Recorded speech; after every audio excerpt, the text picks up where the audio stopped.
Channel. எல்லாரும் நல்லா இருக்கீங்களா? இன்னைக்கு நம்ம என்ன பார்க்க போறோம் அப்படின்னா ரொம்பவும் டேஸ்டா ஈஸியாக செய்யக்கூடிய ரோட் சைட் காளான் ரெசிபி தான் நம்ம பார்க்க போகிறோம். இது செய்கிறதுக்கு காளான் ரொம்ப அவசியமான அப்படிலாம் இல்லை, கேபேஜ் வச்சே நம்ம செய்யலாம். நான் இன்னைக்கு கேபேஜ் வச்சு தான் செய்ய போகிறேன். லாக்டவுனில் உங்களுக்கு ரோட் சைட் காளான் ரெசிபி சாப்பிடணும்னு ஆசையாக இருக்கா? வாங்க வீடியோக்குள்ளே போகலாம். வீடியோக்குள்ளே போகிறதுக்கு முன்னாடி மறக்காமல் லைக் பண்ணுங்கள், உங்கள் ஃப்ரெண்ட்ஸ் அண்ட் ஃபேமிலி மெம்பருக்கு ஷேர் பண்ணுங்கள், சப்ஸ்கிரைப் பண்ணுங்கள், கூடவே பெல் ஐக்கானையும் ப்ரெஸ் பண்ணுங்கள். வாங்க வீடியோக்குள்ளே போகலாம். நான் இன்றைக்கி 1/2 கிலோ கேபேஜை சின்ன சின்னதாக கட் பண்ணி மிக்சிங் பவுலில் ஆட் பண்ணி வச்சுருக்கிறேன். இது கூடவே 100 கிராம் மைதாவும் 150 கிராம் கடலை மாவும் ஆட் பண்ணியாச்சு. அடுத்ததாக 3 ஸ்பூன் கார்ன்ஃப்ளவர் ஆட் பண்ணியாச்சு. இது கூடவே கறி மசாலாவை ஆட் பண்ணிக்கலாம். இது கூடவே 1 ஸ்பூன் வத்தலும் தேவையான அளவு உப்பும் ஆட் பண்ணி இப்போ இதை நல்லா நம்ம மிக்ஸ் பண்ணிக்கலாம். இப்போ கொஞ்சம் கொஞ்சமாக தண்ணி ஆட் பண்ணி நல்லா மிக்ஸ் பண்ணிக்கலாம். நம்ம நல்லா மிக்ஸ் பண்ணியாச்சு. ரொம்ப கட்டியாகவும் இல்லாமல் ரொம்ப தண்ணியாகவும் இல்லாமல் இந்த மாதிரி பதத்துக்கு நல்லா மிக்ஸ் பண்ணி வச்சுக்கோங்க. மிக்ஸ் பண்ணி வச்சு ஒரு 1/2 hour நல்லா ஊற வச்சுக்கோங்க. ஊற வச்சதுக்கு பிறகு நம்ம இதை நல்லா ஃப்ரை பண்ணி எடுத்துக்கலாம். இப்போ பார்த்திங்கன்னா நம்மளோட கேபேஜ் நல்லா ஃப்ரை ஆகிட்டுருக்கு.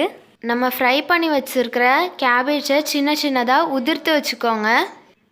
அடுத்ததாக ஒரு பவுல் எடுத்துக்கோங்க. அதில் 1 கிளாஸ் வாட்டர் ஆட் பண்ணிக்கோங்க. இது கூடவே 1 ஸ்பூன் காஷ்மீரி சில்லி பவுடரை ஆட் பண்ணிக்கலாம். காஷ்மீரி சில்லி பவுடர் இல்லைன்னா ஒன்றும் பிரச்சனை இல்லை, நீங்கள் நார்மல் சில்லி பவுடரே ஆட் பண்ணிக்கலாம். இது கூடவே 2 ஸ்பூன் கார்ன்ஃப்ளவர் ஆட் பண்ணிக்கலாம். இப்போ இது எல்லாத்தையும் நல்லா மிக்ஸ் பண்ணிக்கலாம். கார்ன்ஃப்ளவர் ஆட் பண்ணியிருக்கிறனால அடிக்கடி மிக்ஸ் பண்ணிக்கோங்க. அடுத்ததாக ஸ்டவ் ஆன் பண்ணி கடாய் வச்சு சன்ஃப்ளவர் ஆயில் 2 ஸ்பூன் ஆட் பண்ணிக்கலாம். ஆட் பண்ண பிறகு நம்ம ஒரு 9 பல் பூண்டும் 1 இன்ச் இஞ்சியும் நல்லா தட்டி அதையும் இது கூட ஆட் பண்ணி நல்லா மிக்ஸ் பண்ணிக்கோங்க. இஞ்சி பூண்டு வாடை போகிற வரைக்கும் நல்லா வதக்கி வச்சுக்கோங்க. இது கூடவே நம்ம ரெடி பண்ணி வச்சுருக்கிற அந்த மசாலா தண்ணியையும் இதில் ஆட் பண்ணிடலாம். ஆட் பண்ணதுக்கு பிறகு தொடர்ந்து நல்லா கிளறி விட்டுட்டே இருங்க. இல்லை அப்படின்னா ரொம்ப கட்டியாக அங்கங்கே இதாயிரும். ஏன்னா கார்ன்ஃப்ளவர் ஆட் பண்ணியிருக்கிறோம். ஸோ அதனால் தொடர்ந்து நல்லா மிக்ஸ் பண்ணுங்கள். இப்போ பார்த்திங்கன்னா நல்லா திக்காக இருக்கும். கொஞ்சம் தேவையான அளவு உப்பு போட்டுக்கலாம். இப்போ நீங்கள் பார்த்தீங்கன்னா தெரியும் எவ்வளோ நல்லா திக்காக இருக்குதுன்னு சொல்லி. இப்போது நம்ம 1 கிளாஸ் தண்ணி ஆட் பண்ணி நல்லா கிளறி விட்டு இன்னும் நல்லா கட்டியாக்கிக்கலாம். இப்போது இது நல்லா கட்டியாயிடுச்சு. நம்ம உதிர்த்து வச்சுருந்த அந்த கேபேஜ் ஃப்ரையை இதில் ஆட் பண்ணி நல்லா மிக்ஸ் பண்ணிக்கலாம். இப்போ பார்த்திங்கன்னா நம்மளுக்கு ரொம்ப சூடான சுவையான ரொம்ப டேஸ்ட்டாக ரோட் சைட் காளான் ரெசிபி நம்மளுக்கு ரொம்ப ஈஸியாக ரெடி ஆயிடுச்சு. நீங்களும் மறக்காமல் உங்கள் வீட்டில் இதை கண்டிப்பாக ட்ரை பண்ணி பார்த்து எப்படி இருக்குன்னு சொல்லி கமெண்ட் பண்ணுங்கள். நீங்கள் ஃப்ரை பண்ண அந்த கேபேஜ் ஃப்ரையை நீங்கள் ஆட் பண்ண உடனே ஸ்டவ் ஆஃப் பண்ணிட்டு நல்லா மிக்ஸ் பண்ணி விட்டுக்கலாம். இப்போ லாக்டவுன் போட்டாங்கன்னு சொல்லி ரோட் சைட் காளான் சாப்பிட முடியாதுன்னு கவலைப்படாதீங்க. நீங்கள் மறக்காமல் உங்கள் வீட்டில் இதே மாதிரி நீங்கள் ட்ரை பண்ணி பார்த்து எப்படி இருக்குன்னு சொல்லி கமெண்ட் பண்ணுங்கள்.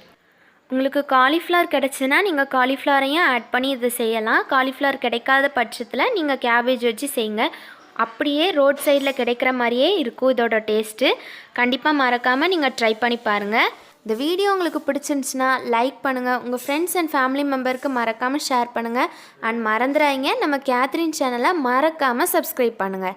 தேங்க்யூ ஃபார் வாட்சிங் this video. Thank you so much. இந்த கொரோனா டைமில் எல்லோரும் ஹெல்த்தியான ஃபுட் சாப்பிட்டு ஹெல்த்தாக வாழுங்க. நன்றி, வணக்கம்.